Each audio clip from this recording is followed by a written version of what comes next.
levantan. Repite conmigo, mis generaciones se levantan. Y vamos a leer sobre el encuentro de Jesús y la viuda de Naín. Y esta porción o esta historia está en Lucas 7, del 11 al 14. Para si traes tu Biblia o ahí en tu celular, la leas junto conmigo. Lucas 7, del 11 al 14. Y es la historia de la viuda de Naín. Y dice la palabra de Dios, en el nombre del Padre, del Hijo y del Espíritu Santo. Aconteció después que él iba a la ciudad que se llama Naín, e iban con él muchos de sus discípulos y una gran multitud. Cuando llegó cerca de la puerta de la ciudad, he aquí que llevaban a enterrar a un difunto, hijo único de su madre, la cual era viuda, y había con ella mucha gente de la ciudad. Y cuando el Señor la vio, se compadeció de ella y le dijo: no llores. Y acercándose, tocó el féretro, y los que lo llevaban se detuvieron. Y dijo: joven, a ti te digo, levántate. Entonces se incorporó el que había muerto y comenzó a hablar. Y lo dio a su madre, y todos tuvieron miedo y glorificaban a Dios, diciendo: un gran profeta se ha levantado entre nosotros, y Dios ha visitado a su pueblo. Lo vamos a dejar ahí. Imagínate el contexto, vamos a meternos a la historia. Ella es una mujer de la cual ni siquiera se nos dice su nombre. Se le reconoce como la viuda. La viuda. ¿A quién nos gusta que nos llamen por el estatus, por el estado civil? ¿A quién le gusta eso? A nadie. Todas tenemos un nombre por el cual nos deben de llamar, y ese nombre tiene un significado. Pero a ella se le conoce como la viuda de Naín, y Naín era una ciudad. Y me puse a ver el significado. ¿Qué significa? Naín significa pastos verdes.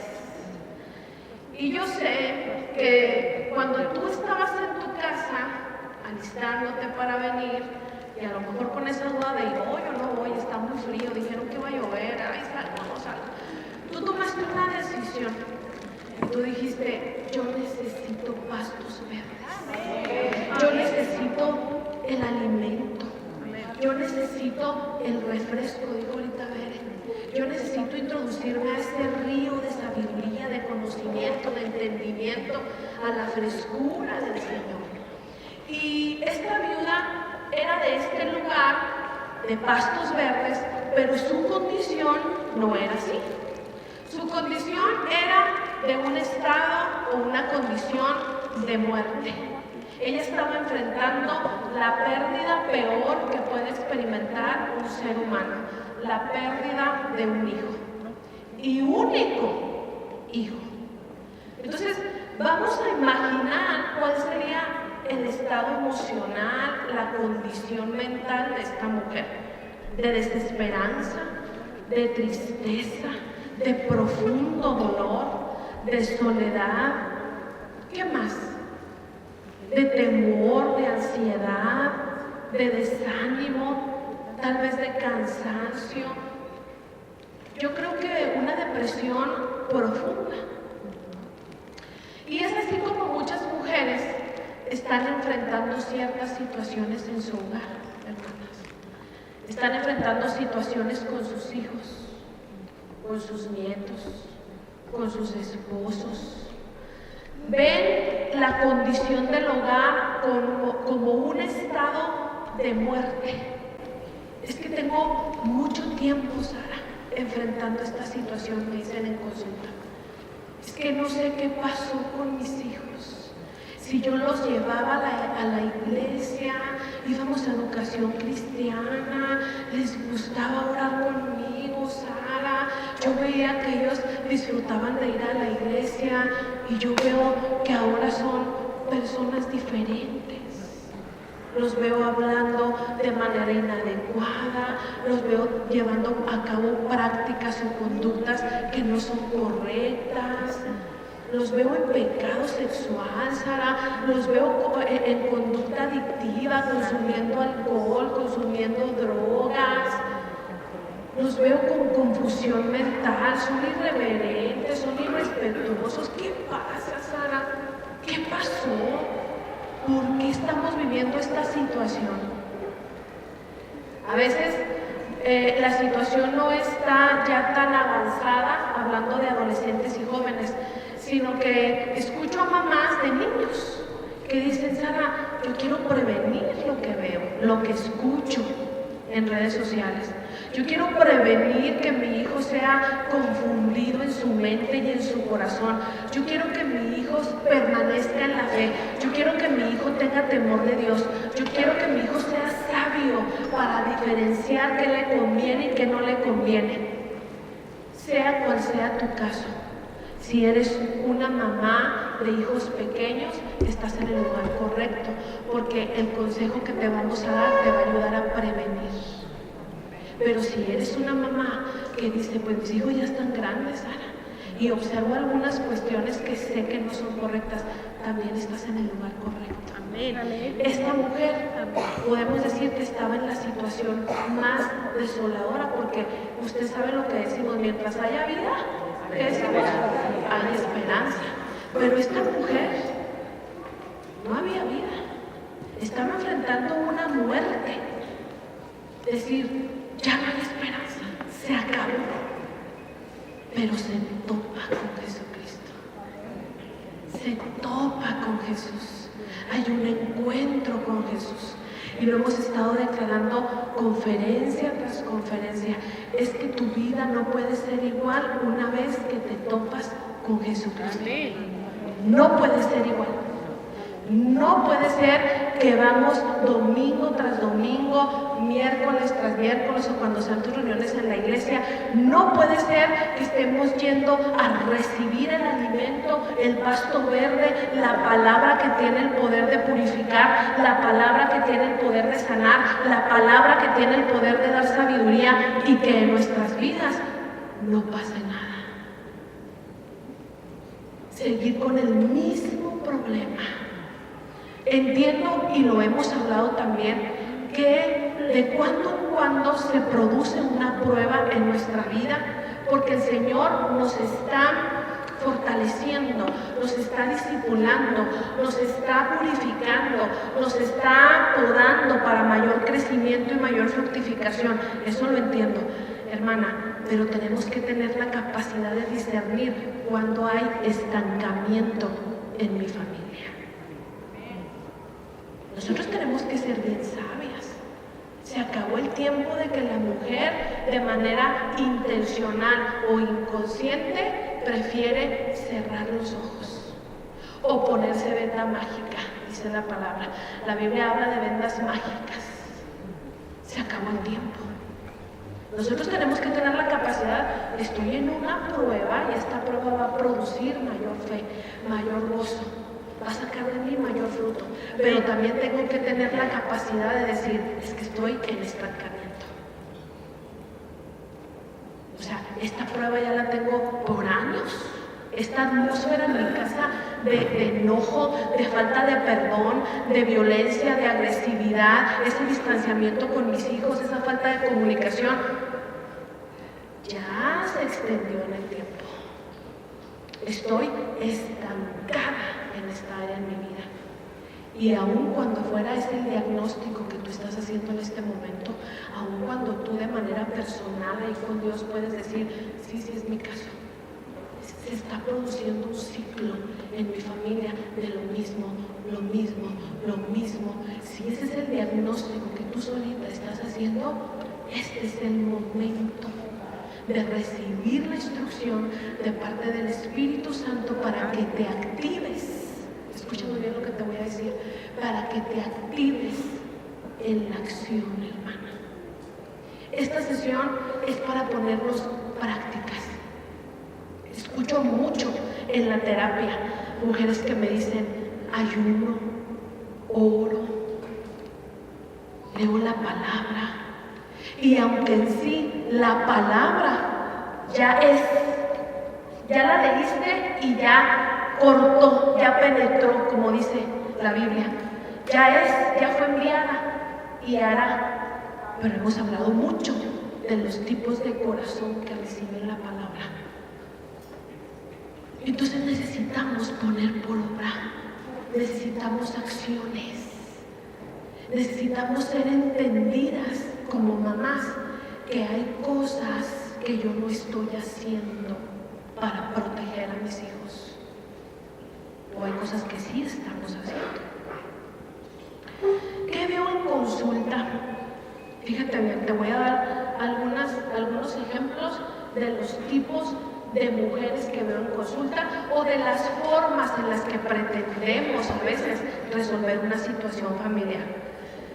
Veo mujeres deprimidas, vencidas por el mal, que han atravesado por tanto tiempo una situación que terminan vencidas por el problema, en cama todo el día, están apagadas, no sonríen, no se gozan, no tienen una vida activa, no son productivas. La pregunta es, ¿tú crees que desde esa actitud tú vas a poder luchar por tus hijos? ¿Desde la depresión? Oye, Sara, pero es que tú tienes que entender, hay que ser sensible a la necesidad. Sí, estoy de acuerdo que para todo hay un tiempo. Dice la palabra que hay tiempo de llorar y tiempo de reír. El problema es cuando nos extendemos. Y psicológicamente es lo mismo.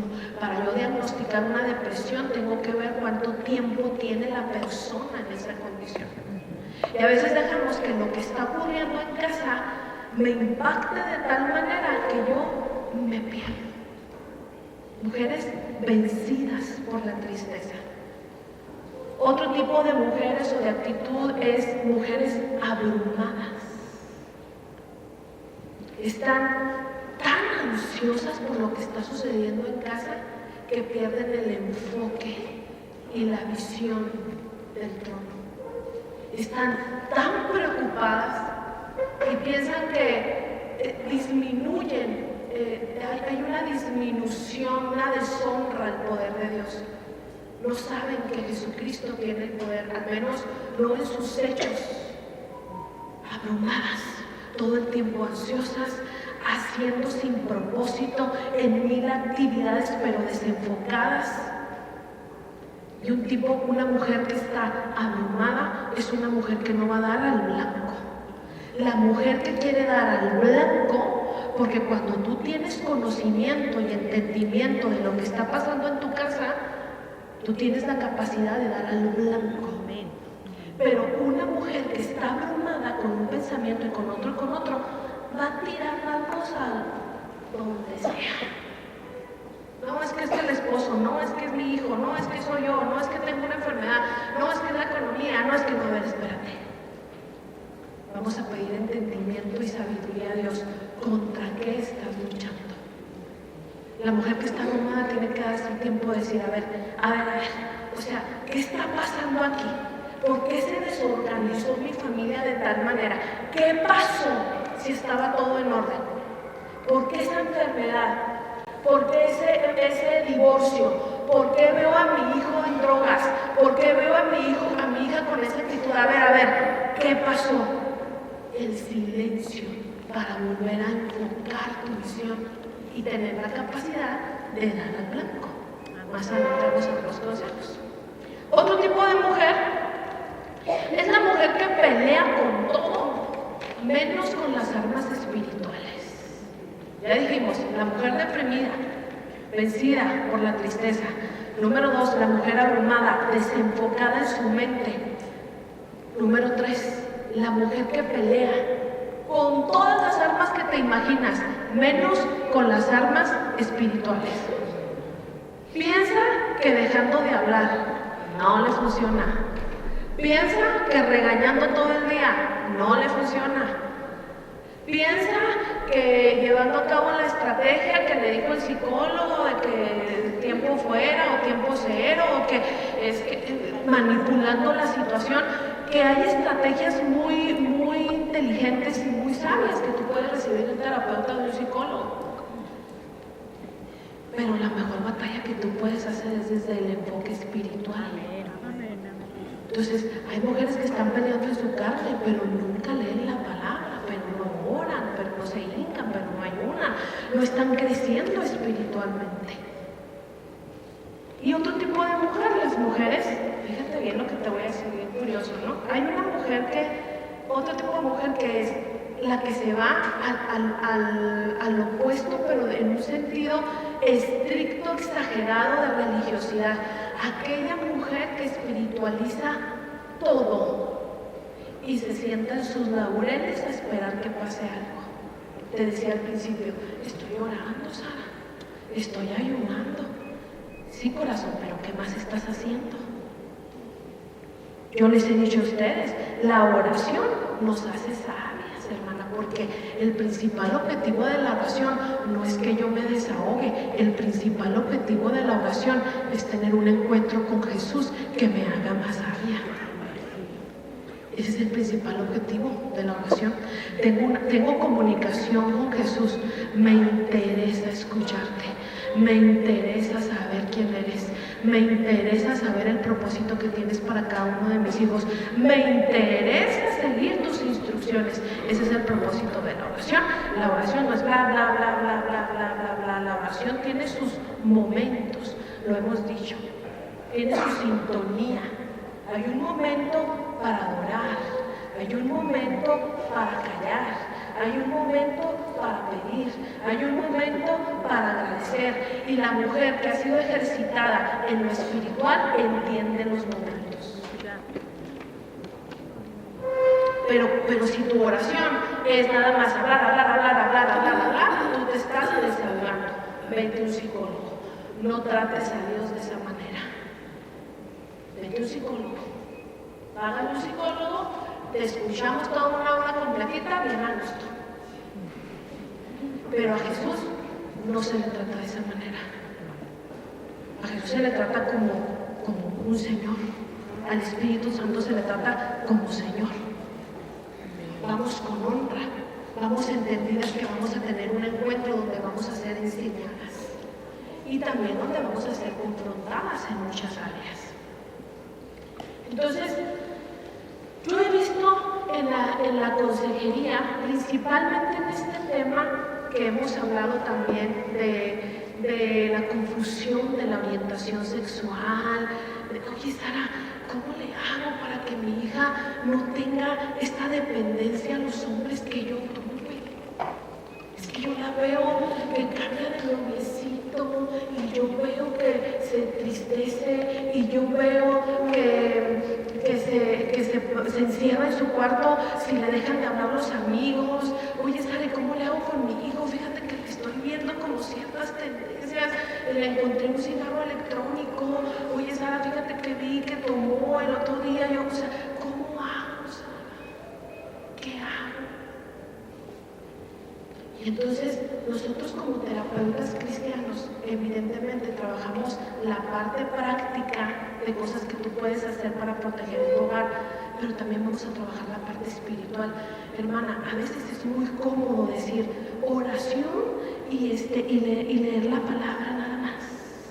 Sí, pero la palabra se lee porque vas a recibir un consejo y lo vas a poner por obra. Para eso vas a leer la palabra.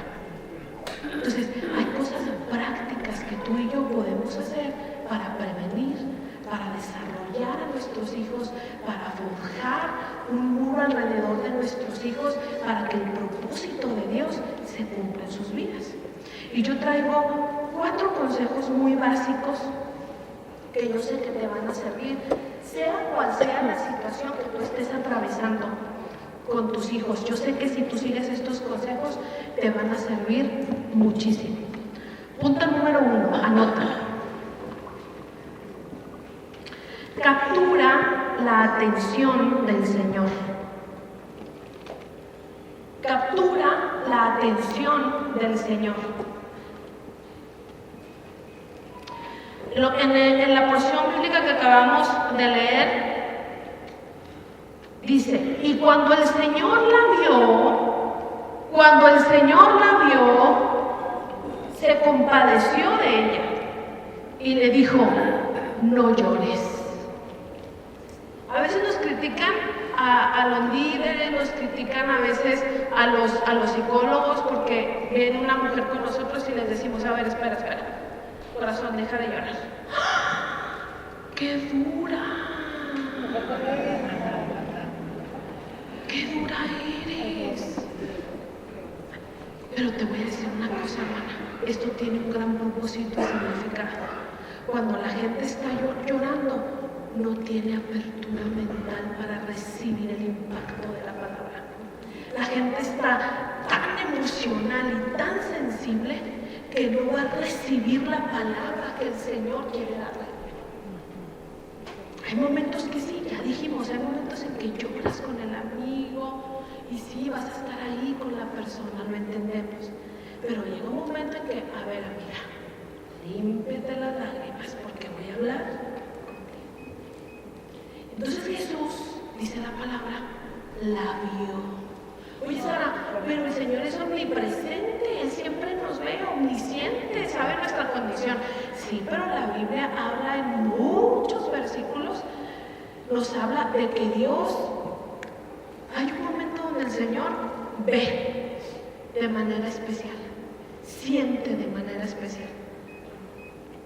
¿Qué hizo esta mujer?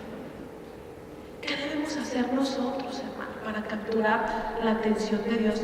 Por supuesto que tenemos la atención de Dios, Él nos ama, Él está presente, pero ¿te has puesto a pensar qué actitud debes de tener para capturar de una manera más evidente la atención de Dios? ¿Quién ha sentido la presencia de Dios? ¿Sabes que tú dices, es que aquí está? Yo lo siento. Aquí está, de manera especial, aquí está en este momento y me está hablando y me está tocando. Tú tienes un conflicto en tu casa, necesitas atraer la mirada de Dios y no es llorando. No atraemos a Dios de una manera lastimera, hermana. Qué curioso. ¿Dios se compadece del dolor? Sí. Pero cuando Dios quiere hablar con una mujer, la mujer tiene que ser capaz de sobreponerse a su condición natural. La mujer tiene que ser capaz, tiene que ser entendida de delante de quien está. Ahorita venía escuchando un cántico de Barak y dice el cántico, ¿cómo danzarías si supieras que aquí está Jesús? ¿Cómo adorarías si supieras que aquí está Jesús? ¿Cómo orarías si supieras que aquí está Jesús? Y ahora te digo, ¿cómo harías esa oración si supieras que Jesús está delante de ti? Yo pienso, hermana, que en ese momento si no limpiaríamos las lágrimas, es como, a ver, quiero verlo. A ver, quiero escucharlo, quiero estar atenta, quiero saber qué me va a decir. Entonces, muchas veces no estamos obteniendo el resultado correcto, no estamos teniendo la sabiduría, el consejo y la estrategia porque queremos resolver o estamos respondiendo a la situación de la misma manera de siempre, acostadas, llorando, quejándonos. Ay, qué difícil. Yo digo, ¿qué les parece si atraemos la mirada de Dios haciendo algo totalmente distinto a lo que hemos hecho? ¿Sabes qué, Señor? Ya me cansé de llorar. Estoy cansada de llorar. Ya me hastié de llorar. Ya me cansé de esta condición. Ya me cansé de tener temor. Ya me cansé de la tristeza. Ahora quiero ser llena de tu Espíritu Santo. Quiero recibir la verdad de tu palabra. Quiero ser instruida por ti. Quiero recibir el consejo. Quiero poner por obra lo que tú me vas a decir. Quiero algo distinto y diferente en mi casa y en mi familia. No llores. Hay que sobreponernos, dice la palabra en 2 de Crónicas 16:9. Dice, porque los ojos de Yahvé contemplan toda la tierra para mostrar su poder a favor de los que tienen un corazón perfecto para con Él. Los ojos de Yahvé contemplan la tierra para mostrar un corazón perfecto para con Él. Oye, Sara, pero nadie es perfecto. De acuerdo, nadie somos perfectos. Perfecto uno, Jesucristo. Tú y yo no podemos hacer nada, absolutamente nada sin Él. Todo lo bueno proviene de Él. Pero la Biblia sí habla de perfección. A Abraham, por ejemplo, le dijo: yo soy el Dios Todopoderoso, anda delante de mí, Abraham, y sé perfecto. Anda delante de mí y sé perfecto. Salmo 101:2. Entenderé el camino de la perfección. En la integridad de mi corazón andaré en medio de mi casa. ¿Qué significa ser perfecto? Andar en obediencia y en integridad. David hacía todo lo que el Señor le pedía. Eso es andar en perfección. Que si Jesús ya te dijo, que si Dios ya te dijo, es que corazón, tu carácter, tú trabajas en tu carácter. Que si Dios te dijo, es que necesitas perdonar, tú trabajas en el perdón.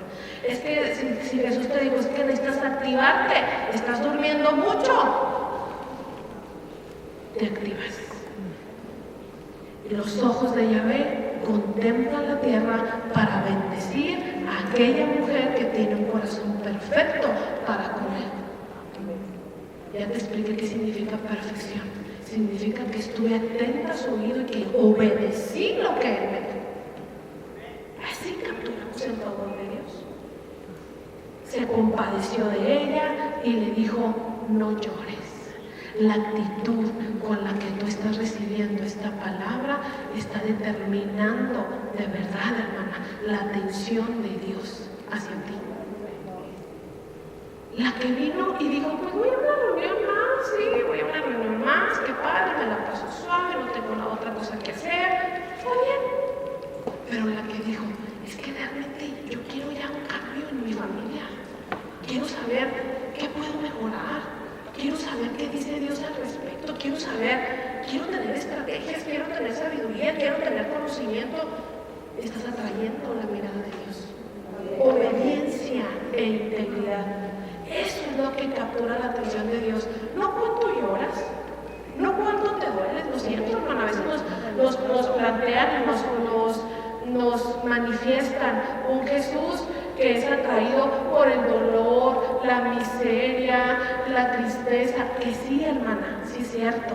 Dios se compadece del enfermo, está en los hospitales. Dios se compadece del que tiene hambre, está en medio de ellos. Dios se compadece del que ahorita está enfrentando una pérdida, se compadece. Sí es cierto, lo sabemos, hermana, pero vamos a ser sinceras.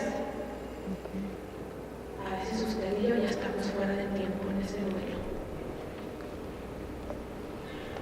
Ya estamos fuera de tiempo. Esa circunstancia que a usted le hace llorar ya huele mal. Tiene usted 3, 4 años llorando por lo mismo. Ya no. Esa actitud ya no le atrae a Dios. Cambie la actitud. Se acabó, Señor. No me puedo permitir esta condición. No me lo puedo permitir. Yo les digo a las mamás: tú estás deprimida y tus hijos enfrentando guerras y batallas, ¿cómo les tiendes la mano? ¿Cómo les ayudas si tú estás deprimida? ¿Sí me explico? Número 2. Rompiendo ciclos, cerrando brechas. Necesitas romper ciclo, hermana. Necesitas romper el ciclo de lo que está pasando en tu familia. Y te voy a leer una porción que a mí me gusta mucho en Ezequiel 13:5-12. Escucha muy bien lo que te voy a leer. Dice: no habéis subido a las brechas ni edificado un muro alrededor de la casa de Israel para que resista firme en la batalla en el día de Yahvé. No habéis subido a las brechas. Esta es la respuesta por la cual muchas mamás me dicen, oro, vengo a la iglesia y no pasa nada, porque no has subido las brechas. Porque no has edificado un muro alrededor de tu casa. Porque estás orando y estás ayunando, pero sigues haciendo exactamente lo mismo. Entonces no se subió a la brecha a parar el mal. El mal que quiere introducirse en tu casa, tú tienes que pararte en la brecha, cerrar la brecha y decir, aquí no entras. Y tú tienes que detectar cuál es este ciclo que pudiera querer repetirse en tu familia. En mi casa siempre, Sara, ha habido alcohólicos. ¿Cuál es esa brecha, hermana? Las adicciones. Tú tienes que estar muy atenta. Oye, Sara, pero el sacrificio de Jesús es suficiente. Claro que sí. Jesucristo ya venció por ti y por mí. Él ya anuló el acta contraria. Lo que había en contra de nuestra familia, de nuestras generaciones, ya fue anulado por Él. Pero escúchame, se requiere de obediencia. Se requiere que yo honre el sacrificio de la sangre de Cristo. No es nada más, es que Jesucristo ya lo hizo. Sí, Jesucristo ya lo hizo, pero se requiere que yo honre ese sacrificio, que yo ande en el camino de la verdad. Jesucristo es el que libera. Si conocemos la verdad, nosotros somos libres de cualquier opresión, de cualquier ciclo. Sí, pero tengo que andar en la verdad, no fuera de la verdad. ¿Cuál es ese ciclo? Yo te pregunto, ¿cuál es ese patrón de conducta que tú sabes que se ha venido repitiendo de persona en persona? Hay mujeres que me dicen, en mi casa hay muchos divorcios, Sara. Mi mamá, mis hermanas, yo. ¿Cuál es la brecha, corazón? Tienes que trabajar para que tus hijos sepan qué es un matrimonio y cómo debe ser un matrimonio y cómo se honra un matrimonio. ¿Cuál es el patrón? Yo te pregunto, ¿cuál es el patrón de conducta que pudiera repetirse en tus hijos? Porque tú tienes que ser una mujer inteligente y estratégica. Este es el patrón, Sara. Ya lo identifiqué. Y luego tienes que subir a la brecha para cerrar.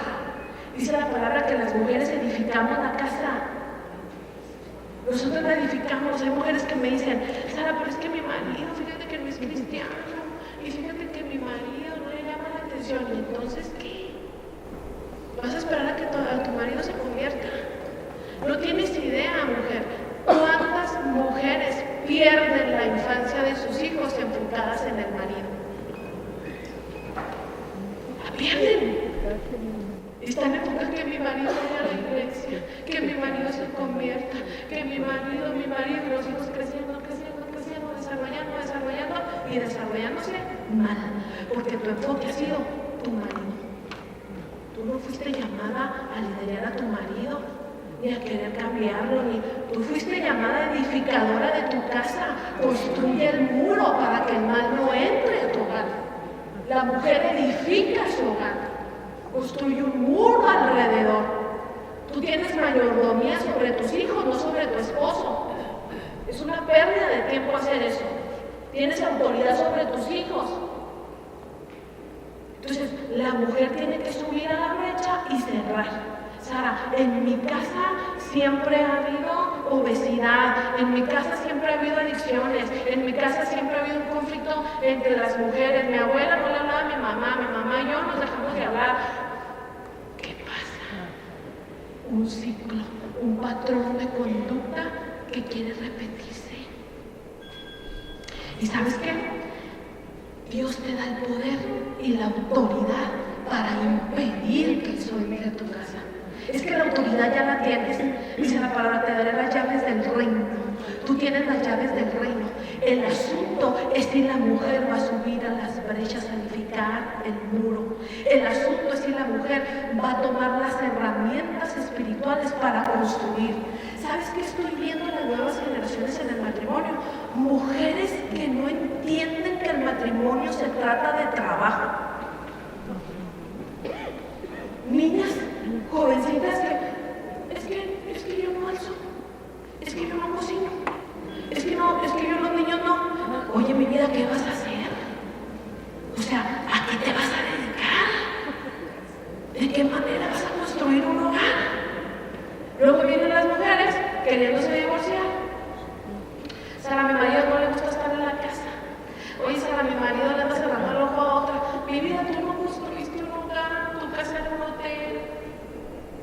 y hoteles hay muchos, y mujeres para tener relaciones sexuales hay muchas.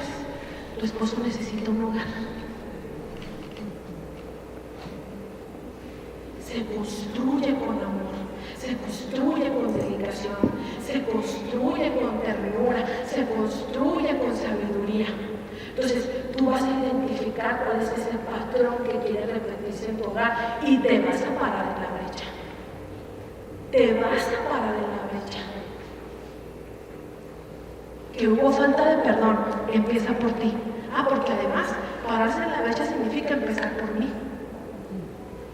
Es que yo quiero que mi hijo tenga muy buen carácter. Empieza tú. Empieza a crear la atmósfera tú, de la alegría, del gozo, de la paz. Es que fíjate que mi hijo ya es adulto y no se habla con su papá. Falta de perdón. Empieza a perdonar tú. Y me dicen a la consulta, pero yo qué tengo que ver, Sara. O sea, mi hijo y mi esposo no se hablan. Yo qué tengo. Es que vas a cerrar la brecha tú. ¿Cómo voy a pretender yo cerrar una brecha si yo estoy doliéndome de lo mismo? No tengo autoridad. En el mundo espiritual, hermanas, se nos da autoridad en aquello que hemos vencido.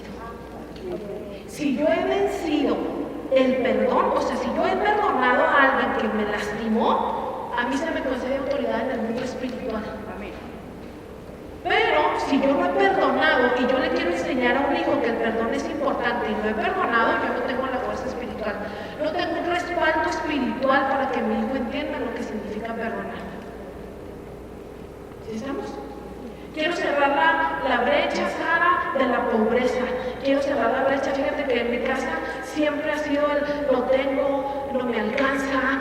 Mis hijos siempre me han visto abrumada por las cuentas, siempre pidiendo dinero, Entonces tú detectas, yo no voy a heredar esa conducta a mis hijos. No voy a heredar una mente pobre. Usted sabe a lo que me refiero. Acá. No la voy a heredar. ¿Y a poco nada más orando, hermana? Pues nos encantaría. Pero es que la Biblia trae principios administrativos. Entonces, ayuno, oro, pero luego me voy práctica. Señor, ¿qué tengo que hacer? Diezmar, ofrendar, ahorrar, dar al pobre. Y ahí es donde yo estoy construyendo un muro para que el ciclo de pobreza no se filtre en mi casa.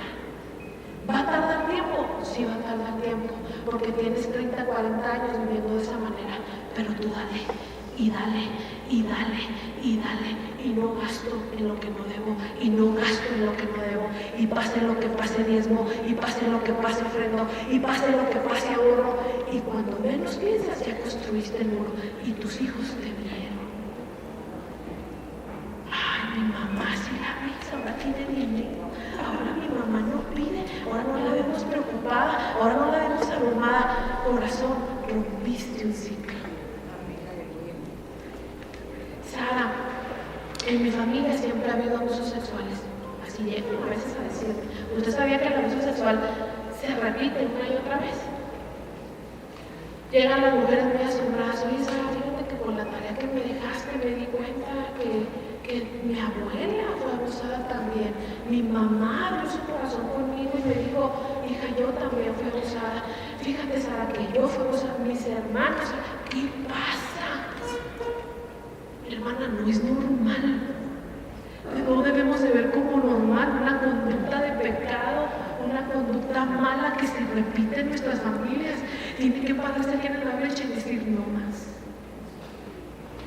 No más. Aquí no va a haber pecado sexual. Y empiezas a tener cuidado. No solamente el cuidado de tus hijos de prevenir el abuso, quién lo toca, quién lo agarra, quién lo besa, con quién lo dejas, porque a veces las mamás somos muy buenas para eso. Mi hija no va a pijamadas, mi hija nadie la toca, mi hija nadie la agarra, y te felicito, pero ¿cómo está tu conducta sexual? Porque si tu conducta sexual no es íntegra, la brecha está de este tamaño. Entonces a veces me dicen, yo la cuidé mucho. Sí, corazón. pero tú eres una mujer que debería de vivir en abstinencia porque no estás casada y no vives en abstinencia. Hermanas, yo sé que estos son temas fuertes, pero yo le voy a decir una cosa. Es necesario que en la iglesia se hablen estos temas. Es necesario, hermana, porque duele ver a tantos niños y jóvenes desprotegidos. Duele. No levantan muros alrededor de ellos. Todos los jóvenes van a vivir cierto conflicto de impulso sexual. Todos. Nosotros también lo vivimos.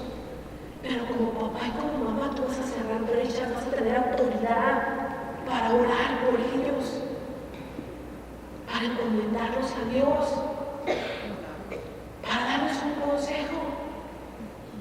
Entonces, ¿con qué autoridad le hablas a tu hija de la dignidad y del amor propio?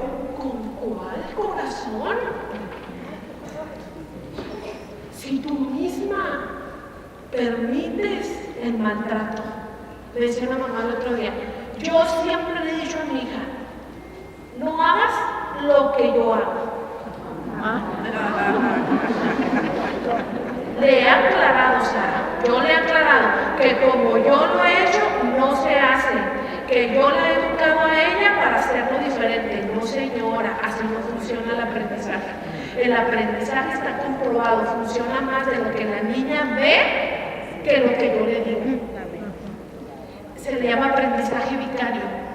Tiene mucho más peso lo que mi hijo y mi hija están viendo todos los días a lo que yo le hablo. Tiene mucho más peso. ¿A quién está viendo tu hijo? ¿A quién está viendo tu hija? ¿A quién? Yo le digo, mi amor, estás preparada para tener un gran matrimonio, estoy pidiéndole al Señor por tu esposo.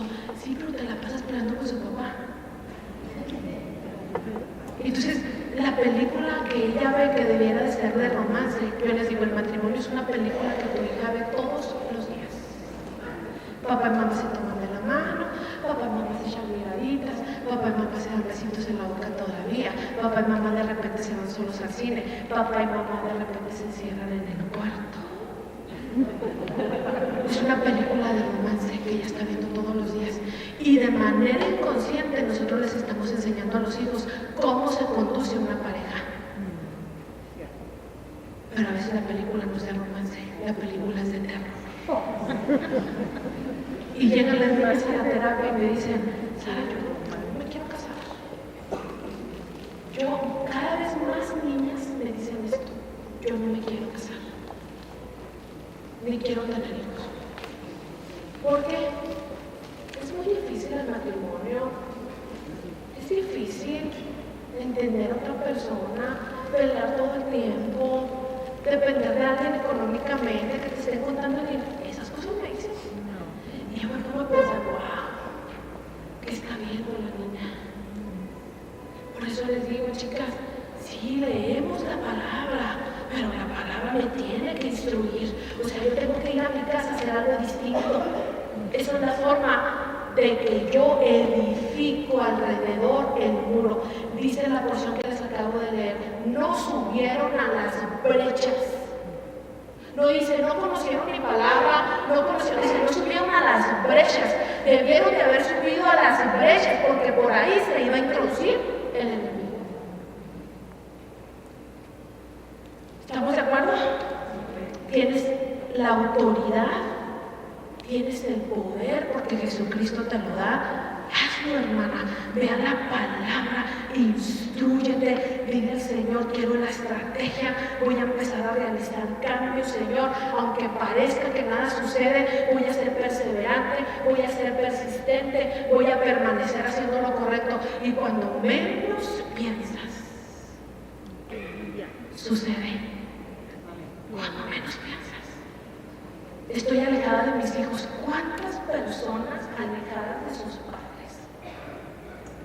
¿Cuántos hijos alejados de sus papás? Es que mi hija no habla conmigo, mi hija no. Yo les digo, y eres cariñosa. Abrazas a tu hija, le dices cosas lindas a tu hijo, los recibes con amor, con cariño. porque luego se hace un distanciamiento enorme. Y tú no te diste cuenta que tú misma hiciste la brecha. No te animaste a hacer cambios. Es que, y me lo dicen así abiertamente, es que en mi casa no fueron cariñosos. Ah, bueno, pues entonces tampoco tú, y tampoco tu hija, porque como tu bisabuelo decidió no ser cariñoso, no hay tiempo que perder, corazón. De verdad, esta sesión yo sé que es confrontadora, pero yo te voy a decir una cosa. Es demasiada la pérdida que yo estoy observando en la consulta con los adolescentes. Es demasiado ser ociosas. Es demasiada negligencia, es demasiada apatía y desinterés en las nuevas generaciones, teniendo todo a nuestro favor, todo, la sangre de Cristo que te da poder, el nombre de Jesús que te da poder, la palabra que te da la estrategia, que te da el consejo, la fuerza que da el Espíritu Santo, la alianza que da el Espíritu Santo, el alumbramiento que da el Espíritu Santo. Ya de plano es que nosotros no queremos. Entonces, subimos a las brechas. En este paso número 2, yo te dije, vas a traer la atención de Dios teniendo una actitud de, ¿qué hago, Señor? Alegre, ya me cansé de llorar, a ver, dime qué hago. Número 2, ponte en la mente, ¿cuál es esa forma en la que yo tengo que subir a las brechas? Me voy a poner práctica. No teórica, ni religiosa, me voy a poner práctica. ¿Qué área en mi familia, en qué área en mi familia hay una brecha? ¿En qué área el enemigo se podría introducir? ¿En qué área? Y te vas a parar firme, haciendo lo que el Señor te indique. Punto número 3. Dice, prepara la atmósfera para el encuentro. En el versículo 14 dice, y acercándose, tocó el féretro, y los que lo llevaban se detuvieron y dijo, Jesús dijo, joven, a ti te digo, levántate. El joven no le dio la palabra a la mamá. ¿A quién le dio la palabra? Jesús le dio la palabra a quién. Le dijo, joven. Al joven. ¿A quién le dio? Despierten. ¿A quién le dio la palabra? A la mamá no. Le dijo, la mamá le llamó la atención. Nosotros estamos capturando la atención de Dios. En tu oración, en tu ayuno, en tus acciones. Tú estás capturando la atención de Dios. Pero fíjate, Jesús se dirige al féretro, al lugar de muerte, y le habla al hijo. Joven, a ti te digo, levántate. ¿Sabes cuál es la aspiración más grande que tú debes de tener? El encuentro personal de tu hijo con Jesús, porque tu hijo no debe tener una relación en ti, debe tener su relación personal con Jesús. Debe tener la capacidad de escuchar de manera individual a Jesús. Si tú eres una mamá de niñitos chiquitos, tú le estás entrenando en el emocional. Vente, mi amor, vamos a orar. Vente, mi amor, vamos a leer la palabra. Mira, mi amor, es que Jesús haría esto, es que Jesús dice esto. Pero cuando tus hijos crezcan, va a llegar el momento en que Jesús se va a dirigir a ellos directamente. Y tú vas a estar observando eso y vas a decir, wow, qué glorioso. Amén. Qué glorioso. Oye, mamá, fíjate que oré y el Señor me dijo, wow. Yo no soy mamá, pero yo pienso que eso sería la satisfacción más grande que yo tendría. Mira, mamá, fíjate que me puse a ayunar, mamá, así como ayunaba contigo, así como tú me enseñaste. Me puse a ayunar y fíjate que Dios me dio la estrategia para trabajar en mi matrimonio. ¡Wow! Jesús le habló. Jesús le habló. ¿Qué tenemos que hacer nosotros? Producir la atmósfera para que ese encuentro se dé. Eso es como, nosotros como mujeres tenemos que producir la atmósfera para que mi hijo aprenda a escuchar directamente la voz de Dios. Pero al final de cuentas, mi anhelo principal es que él tenga el encuentro personal con Jesús. Amén. Ahora, ¿cómo hago yo esa atmósfera? Ahora sí nos vamos a meter en el asunto más espiritual. Tu oración es sumamente importante. Tu oración es poderosa. Amén. Tu oración debe de ser profética. Amén. Más que una oración oración desde el dolor y desde la angustia y desde la ansiedad, haz oraciones proféticas. ¿Cuál es la oración profética, Sara? La oración profética es la que nace de la palabra. Señor, tu palabra dice. Y empiezas a declarar en la oración: mi hijo es tuyo, él te pertenece. Tu anhelo es que él sea prosperado en todo, que prospere su alma, su mente. Tú vas delante y detrás de él. Tú le unges con aceite desde pequeño. Tú tienes un propósito. Mira, corazón, en las casas tiene que haber una profeta. Tiene que haber profeta en la casa. ¿Quién es la profeta de tu casa? ¿O el profeta? Debes de ser tú si estás sola, y debes ser tu marido y tú si estás en matrimonio. Pero en tu casa tiene que haber profeta. Tienes tú, cuando tus hijos se acercan a ti, no cometas el error de limitarles la visión. Mamá, es que no te imaginas el trabajo, ya lo quiero dejar, es que es bien difícil, mira, mi jefe no me quiere. Ay, salte, mi amor, tú no tienes por qué aguantar eso. Sí, mi amor, ¿a poco te hizo? Y lloraste, mi vida. Ay, hermosa, no, mi amor. En la casa tiene que haber profeta. El profeta, una de las características del profeta es que su visión está arriba. Su visión no está aquí, no está aquí. Por eso a Ezequiel se le dijo: profetiza. ¿Qué ves? Huesos secos. Profetiza. ¿Huesos secos? No. Di espíritu de vida. Sopla. Entonces, cuando una mamá viene su hijo o su hija, dice: ok, mi amor, platícame la situación. O sea, entera como profeta. Sé que por dentro te está doliendo el alma, porque no quieres que nadie maltrate a tus hijos, yo lo sé. Pero tú no pierdes tu lugar de profeta. Tú tienes que decir: yo tengo que aprovechar estos 5 minutos para dar una visión a mi hijo y amiga que no tiene. Y no la tiene por la edad, por la falta de experiencia, no la tiene porque está abrumado, está dolorido, lo que tú quieras. Pero en la casa del profeta. Y entonces tú le dices: ok, a ver, mi amor, platícame, tranquilízate, platícame, ¿cómo está la situación? Y le empiezas a hablar: oye, tú sabes que el Señor te ha puesto en ese lugar para hacer bendición. Tú sabes que tienes dones y talentos. Tú sabes que tienes la capacidad de sobreponerte a cualquier circunstancia. Tú sabes que tienes la capacidad de honrar a ese jefe y que la gracia de Dios está sobre ti. Tú tienes la capacidad, Dios en ti, Dios en ti, Dios en ti. Profeta en la casa. Mami, llegó mi amiguito tal, y sabes que me hace bullying. Y me dicen que soy feo, y me dicen estas cosas. Abruman desde edades muy tempranas. Abruman mucho a los niños. Es que soy chaparrito, es que soy muy flaquito, porque soy muy flaco niño. Es que estamos hablando sobre identidad de hecho, identidad sexual. Y lo abruman mucho en el colegio porque le dicen que parece niña. Fíjate los ataques del enemigo desde pequeñitos. Porque él vive con mamá y con hermanas.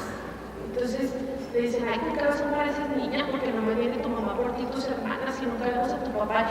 Fíjate el enemigo cómo pretende quitar el propósito de vida a un niño, pero desde edades muy tempranas. Si en esa casa no hay profeta que esté observando lo que quiere ocurrir y no cierra la brecha, desarrollando la buena autoestima de su hijo, imagínate lo que va a ocurrir con él. Entonces el niño me decía, yo le dije: bueno, ¿y tú cómo te sientes cuando te dicen eso? Pues yo me siento mal, y si es cierto, si tú eres mujer, fíjate, el engaño ya había penetrado en su mente. A ver, ¿por qué dices eso? Pues porque me siento así, o porque estoy flaquito, yo no tengo fuerza, yo no sé pelear, ya empezó el niño. Entonces, la mamá tiene que verlo a los ojos y decirle: eres guapo, eres inteligente, eres valioso. Mira, eres tan sobresaliente, mi amor, donde tú estás te llama la atención. Eres ordenado, eres educado, sí, pero también la mamá no solamente habla, es que realmente lo pone a estudiar. Es que lo viste adecuadamente, es que le cuida sus dientes y se burlan de sus dientes, es que le cuida la alimentación. alimentación si se burlan de su peso. Es que eso es subir a las brechas. Para no dejar que los niños sean expuestos y enfrenten estas situaciones solos. Porque a veces los niños se enfrentan a situaciones solos. Y lo único que hace la mamá es, ay, mi amor, te dijo, ay, mi amor. Ay, mi amor. Ay, mi amor, ¿y qué vas a hacer? ¿Cómo vas a subir a la brecha? Ay, mi amor, ¿y lo vas a traer a psicología? Lo vas a meter a un curso que lo haga sentir más fuerte, un deporte que le ejercite físicamente y le cambie hasta la postura, lo vas a vestir bonito, lo vas a hacer que huela rico. ¿Sí me explico? Le vamos a trabajar la autoestima a ese niño, le vamos a subir a las brechas, vamos a cerrar las brechas, porque es probable que ese niño crezca con baja autoestima. Ay, mamá, es que fíjate que ahora tengo este novio, pero tengo otro, pero tengo otro, pero tengo otro.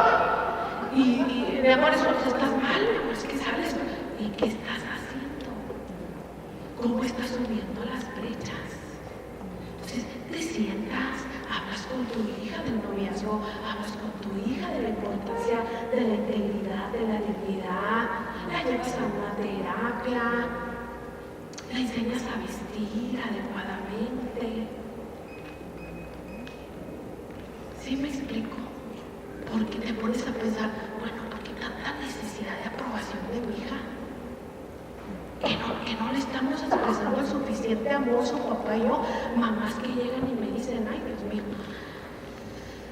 voy a meter un terreno, me dicen las mamás, yo no sé por qué mi hija tiene tanta necesidad de aprobación y tanta falta de amor. ¿Cómo se lleva con su papá? Pues es que su papá trabaja todo el día. Oye, pues es que necesita pasar tiempo con su papá. No, pero mi esposo es muy buena persona, es buenísimo, él es tan bueno.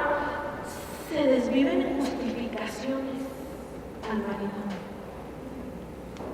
cuando en realidad debería haber profeta en la casa. Mi amor, vente, vamos a hablar sobre mi hija. Estoy viendo esta conducta. La niña está necesitando que la prueben a través de la amistad. Le descubrí chats o conversaciones en el WhatsApp de tipo sexual. O nos ponemos las pilas tú y yo, corazón, o ella no va a desarrollarse correctamente. Necesito que le pongas atención, que te vayas de vez en cuando a tomar un café con ella, que le hables lindo, que la trates bonito, que sepa que tú hay un papá que la protege, que la resguarda, que la cuida. Una profeta que resuelve en la casa, no una profeta que justifica lo que está sucediendo mal en la casa. Son buenas, hermanas, para justificar al marido. ¿Y saben por qué lo hacen? Porque quieren justificarse a sí mismas. Basta. En la casa se tiene que hablar lo que se tiene que resolver. Si lo quiere hacer junto contigo, padrísimo. Y si no, hazlo tú sola. Pero se tiene que levantar una profeta. Entonces, oramos, la atmósfera se crea orando, declarando la palabra constantemente. Decimos, tiene que haber alabanza en la casa. Tú tienes que ser una cuenta historias. Tienes que contarle historias de tu hija, de éxito, por favor. Porque a veces le contamos las puras tragedias. Ay, es que mi jefe, ay, es que es tan difícil, estoy tan cansada del trabajo. Y luego vienes y te quejas de que la niña no es productiva en la escuela.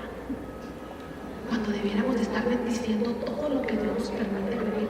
Gracias a Dios, mi amor, he tenido mucho trabajo, me vengo un poco cansada, pero estoy muy contenta porque ha habido mucho trabajo, mi amor, y mi trabajo a mí me gusta. Profeta en la casa. Oye, Sara, estás hablando de cosas que no podemos decir, te equivocas, sí podemos hacerlo. No estoy hablando de ser poco genuinas o irreales.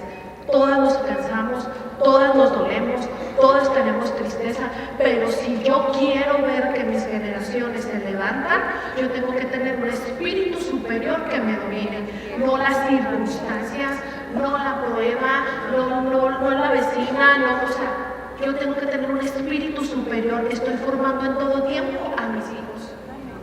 Hay momentos en los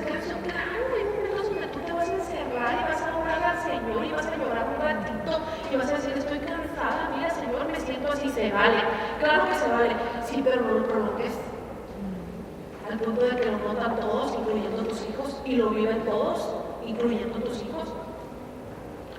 Entonces, la atmósfera espiritual se crea en la oración, en la alabanza. Alabanza no solamente me refiero, hermana, a que pongas cánticos, que qué bueno que cantes.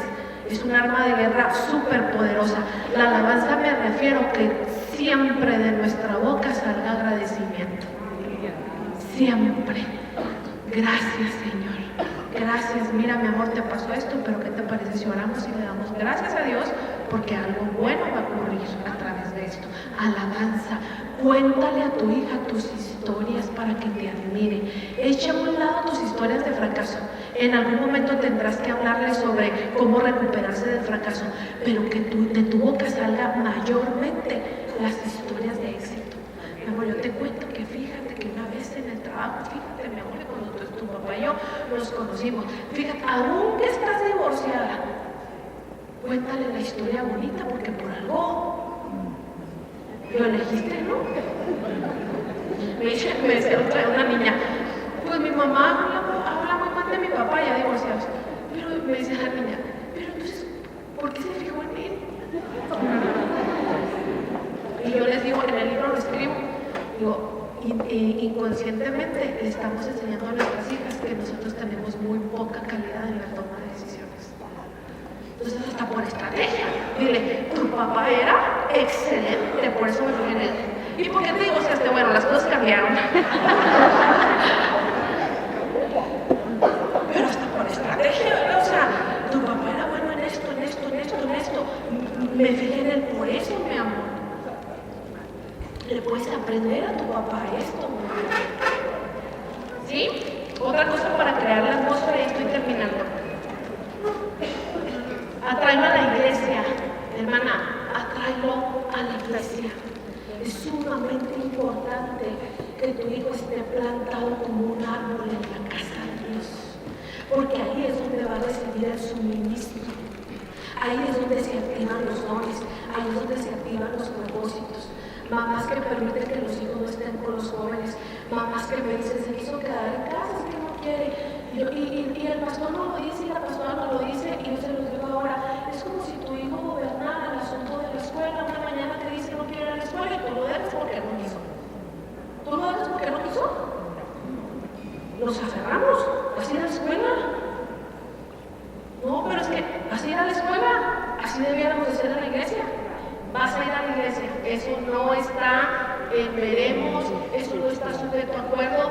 Vas a ir a la iglesia, vas a ir al grupo de jóvenes, porque es importante para tu desarrollo, porque naciste para Dios y tú tienes un propósito importante, y ahí en la iglesia es donde tú vas a recibir el suministro.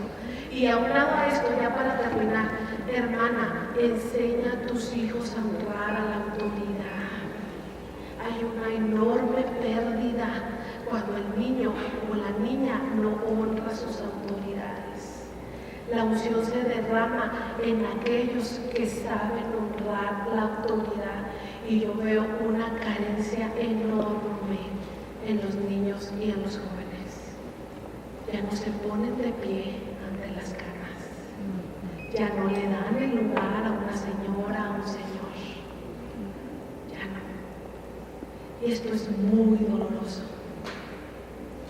porque es una forma en la que el enemigo pretende robar destinos. Pero tú a tu hija y a tu hijo les vas a enseñar a ser sencillos, humildes, honrosos, educados. A veces las mamás se enojan. Es que la líder le dijo, déjala, que la líder haga su trabajo. Tu hijo tiene que exponerse a otras autoridades, no nada más a ti. Hay jóvenes que crecen y la única autoridad que tuvieron fueron mamá y papá. Mamá y papá jamás honraron a la maestra, jamás honraron al líder de la iglesia, jamás honraron delante de los hijos a los pastores, y cuando ese hijo sale a trabajar no sabe lidiar con la autoridad. No le enseñaron. Y una persona que no sabe lidiar con la autoridad es una persona que está destinada a ser fracasada. ¿Tú sabías que ahorita los jóvenes, la mayoría te dicen que quieren estudiar para ser independientes? Ahora, no tengo nada en contra de eso, es una aspiración. Ahorita mencionaba Ana, el emprender. Qué padre que tu hijo tenga la visión de ser jefe, de ser líder, de ser dueño de un negocio. Qué excelente. Pero corazón, toda la gente necesitamos procesos. Y si tu hijo no sabe lidiar con la autoridad, no va a tener en la altura que pudiera tener. Porque difícilmente va a saber ser autoridad. Sabe ser autoridad quien se sujetó a la autoridad. Por eso es importante que tú le hables a tu hijo, respeta a tu maestro. Tú cómo le hablaste a tu maestro. Tú qué hiciste cuando tu maestro te llamó la atención. Oye, pero la líder de la iglesia, ¿y tú qué hiciste, mi amor? Y tú la honraste, no le contestaste, hiciste lo que te pidió, porque a la larga, hermana, le estás protegiendo. Le estás protegiendo. Si lo sobreproteges, lo vas a hacer débil. Lo vas a hacer muy débil. Entonces, cuando pasa que tu hijo hace algo malo, no dejes que la sensibilidad te gane. Ay, porque hay mamás que me dicen, yo voy a defender a mi hijo a toda costa, ¿eh? A ver, espérate. ¿Qué está haciendo tu hijo? ¿Qué está haciendo tu hija? Porque no es sabio que digas así, a toda costa, no. Entiendo que tú vas a pedir respeto para tu hijo o tu hija, eso es diferente, todas lo pediríamos. ¿Sí? Entonces, yo voy a pedir respeto para mis hijos, claro que sí, pero defender lo indefendible, no, señora. Si su hijo o su hija está faltando al respeto, usted le tiene que enseñar el principio bíblico. A un adulto no se le habla así. Así era mi madre. Yo cosa que de eso me dijo, a un adulto no se le habla así, pero ella me dijo, a un adulto no se le habla así, Sara. Pero es que ella, mamá, me dijo, no me importa. No debiste hablar así con un adulto. No me refiero a un adulto mayor anciano, adultas como nosotras, jóvenes que nos faltan al respeto por sus acciones. Y yo digo, ¿qué está pasando en casa? Pasa que mamá y papá sobreprotegen. Ojo con eso. Tenemos que cerrar la brecha de la rebelión. ¿Cuál es el pecado más alto, más horrible? La rebelión, hermana. Ir en contra de la autoridad. El principio principal del cristiano es la obediencia. Tenemos que tener un sentido sano de la autoridad, porque si no se va a restar mucha bendición. ¿Ok? ¿Entendidas?